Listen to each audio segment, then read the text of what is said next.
Hi, Sandy. I'm Suzanne. And we're back to do Suzanne's final. My final week. That's right. She's finished the 6-week protocol and she started level 2 yesterday. That's right. Yes. So we're just going to talk about the last week and a half of Suzanne's protocol. And she did slow down a bit. In the last 2 weeks, she lost 6 pounds. Right. Which was a little slower than she'd hoped for, but still 3 pounds a week isn't the worst. No, and I made my goal, Yes. and that feels really good, and I'm looking forward to level 2. Although I am a little anxious. Yeah. We have to. I think everybody should know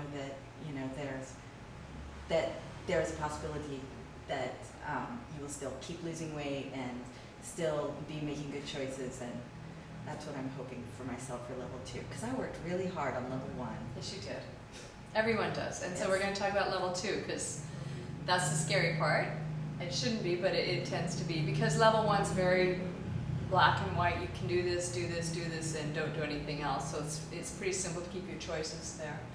But let's just talk about your inches too, because even though Suzanne only lost 6 pounds, I shouldn't say only, but Suzanne lost 6 pounds, she lost 6 inches as well.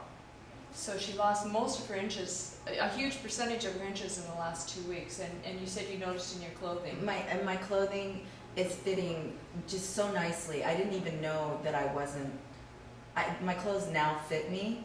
I think I've been wearing them for too small or something for like the last 2 years. Like, oh, I don't need to buy another wardrobe. I have one. It finally fits. Isn't that great? Yeah. Now, Suzanne's going to do another round. She's going to take 6 weeks off right now and just stabilize for those 6 weeks. So we're going to talk about level 2 and the stabilizing, because it would be really nice if we could also just plan all your meals out for that and you could just follow them. But this is really the time where you have to start bringing a lot more fat into your diet. On level 1, your body goes to your fat stores for fat. Now on level 2, you've got to reintroduce fats. It's really important, because if you find yourself browsing around the house, it's because you didn't have enough fat in your meal. Okay. Lots of protein and lots of fat. So you want to double your protein pretty much by adding a breakfast right away. More protein to your lunch. I mean, you already have a reasonable protein portion, but just make it like the whole chicken breast kind of an idea. And then dinner as well, a larger protein portion, but right away adding the fats back in, the butters, the oils. Fat in the meat is fine. You can eat the dark meat now. Okay. Okay. So what we don't want is for you to feel hungry. Right. Okay. Right. And I mean, if anything, it's hard at first to find yourself eating the right amounts of food, but you want to bring your calories back up. And I'm not going to tell you what those are, because for every person it's absolutely individual. But to give, That's what gives me anxiety. okay, to give you a rule of thumb, okay? Mhm. First off, you want to start bringing your calories up. You're going to go like 1,000, 1,200, 1,500. And probably for Suzanne, she needs to be around 2,200 calories a day. Wow. Yeah. With a Okay. healthy metabolism, Okay. right? Yeah. So, but without counting calories, she's going to know, and here's how you're going to know when you're eating enough. First off, you're going to start out with a really great breakfast, okay? Yes. So, that's omelet, cheese, Mhm. made with a little oil and your vegetables, whatever. I don't want you guys using bacon and sausages and ham yet. Lots of salt and nitrates, okay, none of that. Okay. But you're going to have a nice omelet for breakfast, and you shouldn't be hungry for about 4 hours. So if you had enough fat in your meal and a solid enough meal, you shouldn't be hungry for about 4 hours.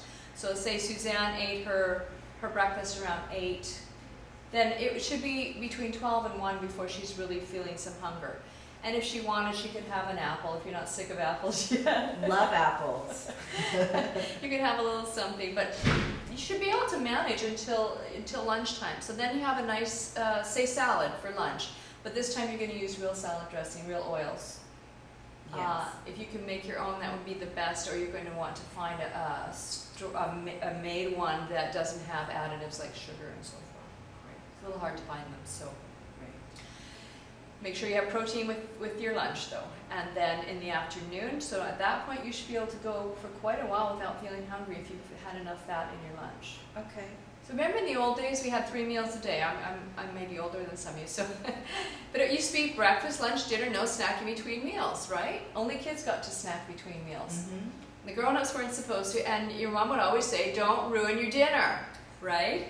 That's right. So this is why you want to eat enough at a meal, but pay attention to your satiation. Uh-huh. So when you're eating and you're feeling like, you know, I notice a point when I'm eating that all of a sudden the food doesn't taste quite as good.